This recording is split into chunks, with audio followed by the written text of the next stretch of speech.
के जो मुख्य कार्य होते हैं, साथ में मैंने लिखा है काष्ठ शिलाकृतियां, यानी भूमिगत जल का जो कार्य कहाँ होता है, सबसे अधिक काष्ठ शिलाकृतियों पे होता है। काष्ठ का मतलब होता है चूने की चट्टानें,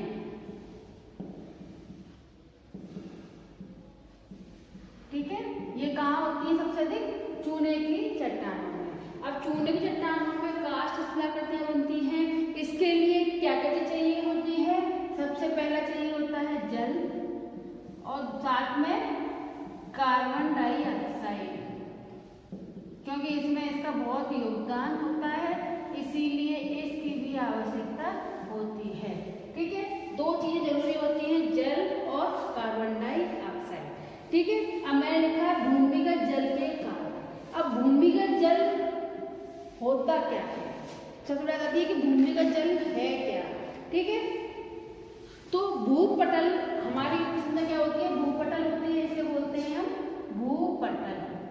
तो भूपटल के नीचे जब जल एकत्रित होता है सेल से, सेल यानी क्या होती है, चट्टानें होती हैं, तो जब सेलों से रिस रिस के पानी नीचे जाके जमा होता है, तो क्योंकि चूने की चट्टानें कहाँ पाई जाती है, कहाँ से, भूमिगत जल, भूमिगत यानी पृथ्वी के ऊपरी सतह पर दिखाई देती हैं, वो आंतरिक सतह में होती हैं। तो भूपटल पर जब भूमिगत जल आकर समाता है, यानी कि पृथ्वी से ऊपरी सतह से धीरे धीरे नीचे की ओर जब समाता है, तो उसे बोलते हैं भूमिगत जल, ठीक है। अब भूमिगत जल तीन तरह के होते हैं, पहला होता है आकाशीय जल, दूसरा होता है हमारा सहजात जल और तीसरा होता है मैग्मा जल। अब आकाशीय जल किसे कहते हैं, आकाश से समझने आ रहा होगा, आकाशीय जल यानी आकाश से, यानी वर्षा या हिम के द्वारा जो जल पृथ्वी की ऊपरी सतह से आंतरिक सतह में जाता है, उसे बोलते हैं आकाशीय जल, ठीक है। आकाशीय जल के लिए जल का वर्षा के रूप में यानी आकाश से आना बहुत जरूरी है, तो तभी वो आकाशीय जल कहलाएगा। दूसरा कहलाता है हमारा सहजात जल। सहजात जल से मतलब क्या है कि जो नदी और झरने, ठीक है, इन क्षेत्रों में नदी झरने जैसे सतह पर जो जलीय क्षेत्र पाए जाते हैं, सिंपल लिखें तो सतह पर जलीय क्षेत्र, तो सतह पर जलीय क्षेत्र पाए जाते हैं, उनसे नीचे की ओर रिस रिस कर पानी जमा होता रहता है, उसे बोलते हैं सहजात जल, ठीक है। और तीसरा हमारा मैग्मा जल। मैग्मा जल कौन सा होता है, मैग्मा कहाँ निकलता है, ज्वालामुखी में,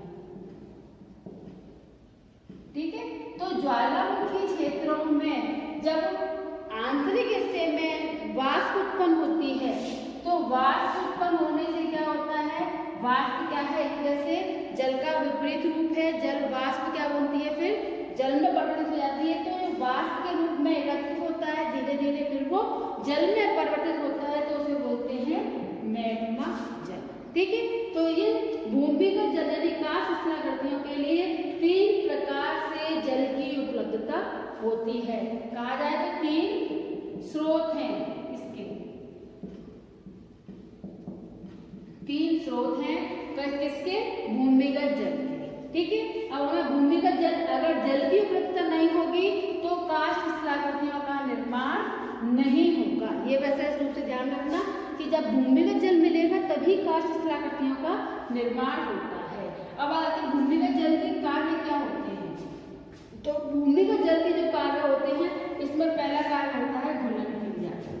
घुलन क्रिया से सबको समझ में आया, घुलना, अगर चूने को तुम लोगों ने कहीं देखा होगा, आजकल तो पेंट होते हैं, पहले चूना करते थे घरों में पेंट करके खान पर, तो चूने को पहले पानी डालते थे तो वो पानी में घुल जाता था, वही क्रिया यहाँ होती है कि यहाँ पर चट्टानी क्षेत्र में जल जब मिलता है तो कार्बन डाइऑक्साइड के साथ मिलकर घुलन क्रिया शुरू हो जाती है, ठीक है। और घुलने के बाद में जल का काम क्या होता है, घोलते हुए पानी से आगे नदी के रूप में बहता है, समझ लो ये चट्टानी क्षेत्र है, यहाँ पर से नदी का पानी आया, ये जल कहीं से भी आया, जल का मतलब है, तो वो जो आगे हमारी चट्टानें हैं उनको घोलता हुआ आगे निकल जाता है, तो इसे बोलते हैं घुलन क्रिया, ठीक है। गुलन की जगह पे आता है हमें जल गति क्रिया। जल का काम क्या होता है, एक तो अपने साथ जो भी चीज आती है उसको उखाड़ कर ले जाना, यानी उसको बहाकर ले जाने की। ये एक सामान्य है कि जल का कार्य क्या होता है, जो भी रास्ते में आता है वो सबको बहा के ले जाता है। तो जल के रास्ते में जितने भी काष्ठ के छोटे मोटे अगर महीन कण होते हैं तो वो यहाँ से घुल जाते हैं गुलन क्रिया से, और अगर बड़े कण होते हैं तो वो क्या करते हैं, जल गति क्रिया के द्वारा बहाकर आगे बढ़ जाते हैं, और इस कारण से चूने की चट्टानों का निर्माण या काष्ठ शिलाकृतियों का निर्माण होता है। ठीक है। अगला आता है हमारा अपघर्षण। अपघर्षण मैंने नदी के कार्य में भी समझाया था। अपघर्षण और सन्निकर्षण के बारे में द्वारा बता देती हूँ जिससे तुम्हें अच्छे से समझ में आ जाए। तो अपघर्षण की क्या होती है, आप जो रगड़ खाकर चलना, रगड़ कर चलना। कल भी मैंने बताया था कि ऐसे अगर मैं ब्लैक बोर्ड से बिल्कुल सट के चलूंगी तो क्या होगा, ब्लैक बोर्ड से मैं अपने सट के तो मेरे अगर शरीर पे कुछ रफ होगा तो उस पर स्क्रैच पड़ेंगे। ठीक है। और अगर यहाँ पर स्क्रैच है मेरे शरीर से आएगा तो मेरे शरीर पर 10 पड़ेगा, स्क्रैचेस पड़ जाएंगे। तो ये क्या होता है, अपघर्षण, यानी कि जो भी कुछ जल में कंकड़ पत्थर होते हैं वो सतह पर या किनारों पर रगड़ते हुए चलते हैं तो वो क्रिया कहलाती है अपघर्षण, क्योंकि बिना रगड़े हुए ये तत्व जो कंकड़ पत्थर है वो नहीं चलते। ठीक है। और सन्निकर्षण क्या होता है, ये एक सतह से तो टकराते ही है, साथ में आपस में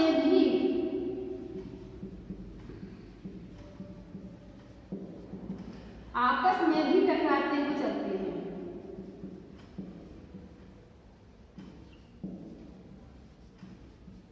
तो इस क्रिया को कहते हैं सन्निकर्षण की क्रिया। ठीक है। ये समझ में आ चुका होगा। इसके बाद मैं बताती हूँ मैं काष्ठ शिलाकृतियों के अपवर्तनात्मक जो शिलाकृतियां बनती है वो कैसे बनती है।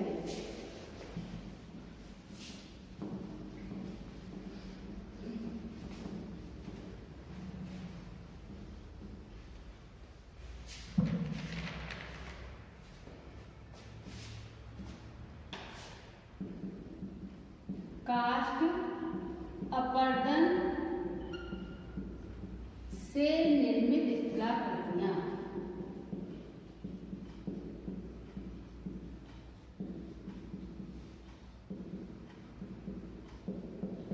ठीक है। इनकी जो डायग्राम है वैसे बुक में बना के साथ में भेजूंगी या नोट्स भेजूंगी, लेकिन हल्का सा मैं यहाँ पे हाइड दूंगी क्योंकि इसे अगर डायग्राम अच्छे से बनाऊंगी तो बहुत टाइम लगेगा, इसीलिए मैं बहुत हल्के हल्के डायग्राम बनाऊंगी सिर्फ समझाने के हिसाब से। इसमें पहला आता है हमारा लेपिज। इससे पहले एक शब्द आता है टेरारोसा, को समझा देती हूँ है क्या। टेरारोसा, टेरारोसा जो बनती है संरचना वो बनती है शिलाकृतियों के ऊपरी हिस्से में, यानी ऊपरी हिस्से में, यानी कि मिट्टी, टेरारोसा का समझ लो मिट्टी क्षेत्र में चूना के साथ मिट्टी मिलती रहती है तो उसमें कार्बनिक क्रियाएं होती हैं, तो उस क्रिया के द्वारा जो निर्माण होता है मिट्टी को, उसे लाल मिट्टी या लैटराइट मिट्टी भी बनती है। वो आगे की प्रोसेसिंग है। टेरारोसा एक तरह से स्थलीय क्षेत्र पर बनने वाली, एक सतह पर बनने वाली आकृति है। ठीक है। दूसरा आता है हमारा लेपिज। लेपिज क्या होता है कि जब किसी शिलाकृति क्षेत्र में, जैसे कि ये हमारा चट्टानी क्षेत्र है, ठीक है, यहाँ पर आगे क्या जल जा रहा है, तो जल कहाँ, जहाँ जहाँ घुलने की क्रिया होगी वहाँ पर वो आंतरिक क्षेत्रों में भी घुलता हुआ निकल जाएगा। तो क्या होगा, इस तरह की संरचना बनती है, इसे बोलते हैं लेपिज, क्योंकि यहाँ पर पानी अंदर ये कमजोर चट्टानें हैं और कमजोर चट्टान होने के कारण जल इसमें अंदर तक घोल के इसने गहरा कर दिया है, तो ये क्या क्रिया कहलाती है, लेपिज। और जो उठे हुए हिस्से हैं वो कैसी होती हैं, कठोर चट्टानें। ठीक है। क्लियर हो चुका होगा कि लेपिज क्या होता है कि जब कठोर और मुलायम चट्टानें समानांतर होती हैं तो मुलायम चट्टानें पिघल जाती हैं और कठोर चट्टानें वहीं की वहीं स्थित रहती हैं, तो एक गड्ढे आकृति बनती है, उसे बोलते हैं लेपिज। ठीक है। इसका ऊपरी हिस्सा जो बनता है उसे शिखर बोलते हैं। जैसे ये आकृतियां बनी है तो ये शिखर है और ये विदर है, इसको बोलते हैं विदर। और इसको बोलते हैं शिखर। ठीक है, क्लियर हो गया। अब पढ़ाते हैं आगे विलय रंध्र। वो तीसरी संरचना जो बनती है वो बनती है विलय रंध्र।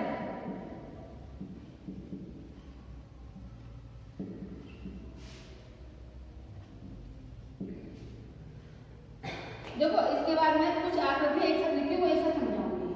पहले लिखूंगी गोल रंध्र, नेक्स्ट है विलय रंध्र,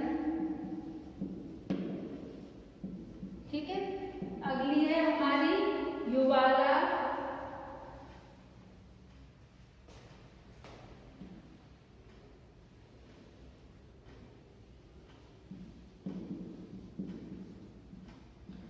फिर है हमारी डोलाएं, और अगली है हमारी पॉल्जी। ठीक है, अब एक साथ इन सबको समझाऊंगी।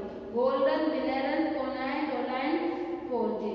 ठीक है, इसमें क्या होता है अब ये सुनो। देखो मैंने एक बताई संरचना कैसी कि इस तरह की संरचनाएं और चट्टानें कैसी हैं हमारी कठोर क्षैतिज रूप में बिछी हुई। ठीक है, अगर ये संरचना ऐसे ना हो और एक क्षेत्र हो पूरा, समझ नहीं ये क्या हो गया, मैदानी क्षेत्र में अगर जल आता है, जल आगे बढ़ता है, ठीक है, तो बल आगे बढ़ने पे क्या होता है कि जब पानी आगे बढ़ता है तो जहां पर कठोर चट्टानें होती है वहां से तो साइड से हो जाता है, लेकिन जहां मुलायम चट्टानें होती है उसको वो घोलते हुए आगे बनाता जाता है।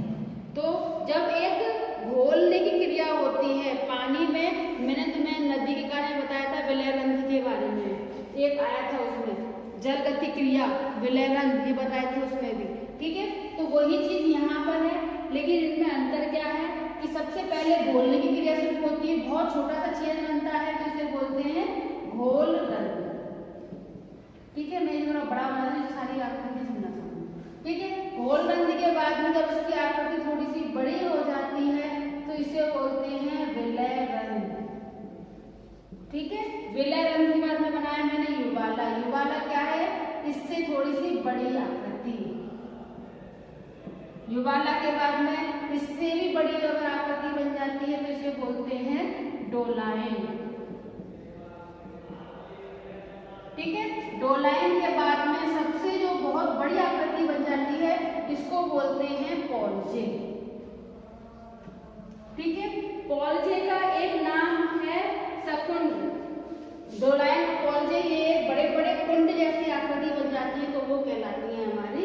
अब ये बनती किससे है, वही जलगति क्रिया से कि जल जो है पानी में घुलता है और जो पानी में जल में जो बड़े बड़े कण होते हैं वो आपस में रगड़ खाते हैं और रगड़ खा करके सर्किल में घूमते रहते हैं, जिस कारण से इस तरह की आकृतियों का निर्माण होता है। ठीक है, इसके बाद आती है हमारी काष्ठ घाटी। अब ये सब क्रिया कहाँ हुई है, ये सतह पर हुई है, यानी कि भू सतह पर। ठीक है, और अब जो बनेगी आकृतियां वो बनेगी पृथ्वी की आंतरिक संरचना में, तो उसमें सबसे पहले आता है हमारा काष्ठ घाटी।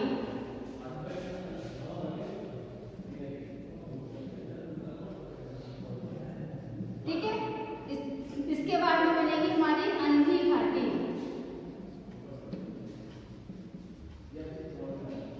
अब इन दोनों को समझ लो क्या है, काष्ठ घाटी और अंधी घाटी। काष्ठ घाटी में जो संरचना बनती है, अगर ये सोचो ये हमारा पूरा क्षेत्र है और नदी का जल ऊपर कठोर चट्टानें हैं और नीचे हमारी कुछ मुलायम चट्टानें या चूने की चट्टानें हैं। ठीक है, जब चूने की चट्टानों के क्षेत्र में जल जब पहुंचता है, आंतरिक हिस्से में पहुंचता है, तो वो धीरे धीरे घोलने की क्रिया करते हुए एक घाटी यानी गहरा रूप बनाने लगता है। तो जब ये आकृति छोटे रूप में बनती है तो इसे बोलते हैं काष्ठ घाटी। ठीक है, और अंधी घाटी किसे कहते हैं, जब ये संरचना पूरे आर पार करके यानी कि उस सेल को जो बड़े सेल खंड को पार करती हुई आगे निकल जाती है तो आंतरिक हिस्से में एक अंधेरा सा दिखाई देता है और प्रकाश की कमी होने के कारण उसे बोलते हैं अंधी घाटी। ठीक है, इसका एक नाम और आता है इसके बाद में प्राकृतिक पुल।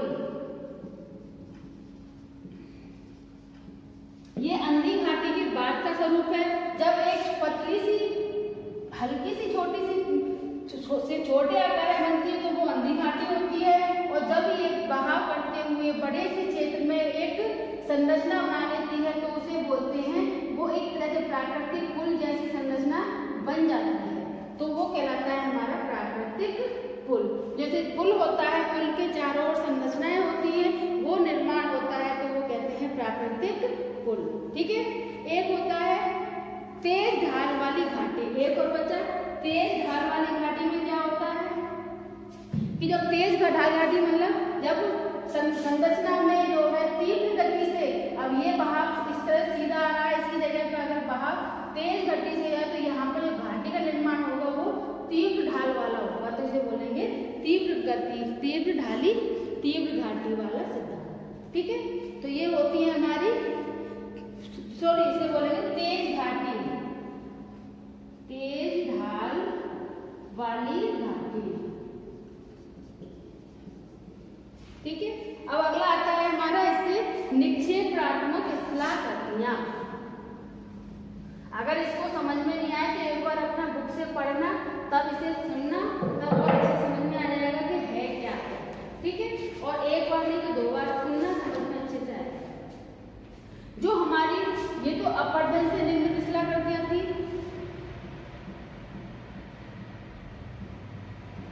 अब हम बनाते हैं निक्षेपण से निर्मित स्थलाकृतियां।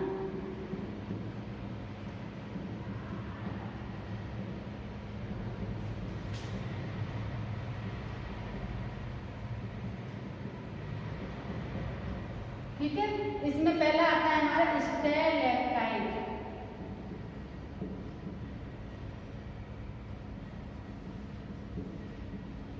दूसरा आता है हमारा स्टैलेग्माइट और तीसरा आता है हमारा गुहा स्तंभ। ठीक है। एक संरचना और बनती है, वो हेमेलेटाइट टाइप की होती है। कुछ इसमें शब्दों में कंफ्यूजन हो सकता है मुझे, ठीक है, तो थोड़ा देख लेना, और नहीं होगा तो मैं उसमें नोट में भेजूंगी, उसे देख लेना। तो हेमेलेग्माइट अब होता क्या है ये समझते हैं। जब सेल संरचनाएं आपस में यहाँ पर क्या कर रही थी, घुलते हुए चल रही थी, और उससे घुलने से जो स्थलाकृतियां बन रही थी वो थी हमारी अपरदनात्मक स्थलाकृतियां। अब अपरदन स्थलाकृतियों के बाद में फिर क्या होता है, जब वो किसी चीज की अधिक मात्रा में घुलने के लिए हो जाती है तो उसके बाद में वो जो है अपने साथ नहीं ले जा पाते, तो वो आगे बढ़ते हैं तो उसको वहीं की वहीं छोड़ते हुए चलते हैं मलबे को, तो उससे जो निर्मित स्थलाकृतियां होती हैं उन्हें बोलते हैं निक्षेपात्मक स्थलाकृतियां। इसमें पहला हमारा स्टैलेक्टाइट, जैसे कि देखो यहाँ नदी में जल बह रहा है, यहाँ बह रहा है तो क्या होगा, धीरे धीरे यहाँ पर ये एक एक बूंद टपकने लगती है। टपकने से क्या होगा, ऊपर से लटका हुआ स्तंभ दिखाई देता है, तो उसे बोलते हैं स्टैलेक्टाइट। ठीक है। अगर ये संरचना टपकने का क्रम नीचे से शुरू होता है, यानी कि पानी यहाँ पर जो है अधिक गाढ़ा होगा, तब ये कंडीशन बनेगी, यानी चूने की मात्रा यहाँ पर अधिक होगी,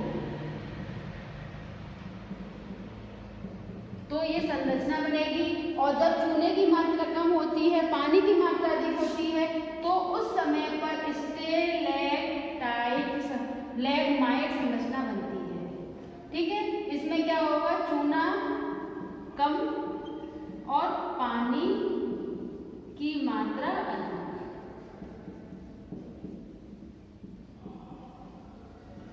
ठीक है। तीसरा बनता है गुहा स्तंभ।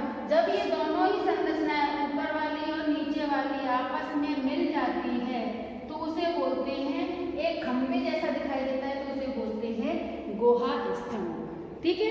ये संरचनाएं चाहे ऊपर से लटकते हुए नीचे आए, चाहे नीचे से ऊपर आए, सब में हुई गुहा स्तंभ का निर्माण होता है। नेक्स्ट बचा है हेमलेग्माइट। ये एक तरह से ट्रांसपेरेंट संरचना जैसी होती है। ये अभी है ना, इसमें क्या होता है कि इसमें जल की मात्रा और अधिक होती है, इससे भी अधिक मात्रा होती है जल की, और चूने की मात्रा कम होती है। तो वो जब चूना हल्का हल्का गिरता है तो एक ट्रांसपेरेंट दीवार इसमें लिखते में ना, पारदर्शी, हिंदी में बोलेंगे इसे पारदर्शी और इंग्लिश में बोलेंगे ट्रांसपेरेंट।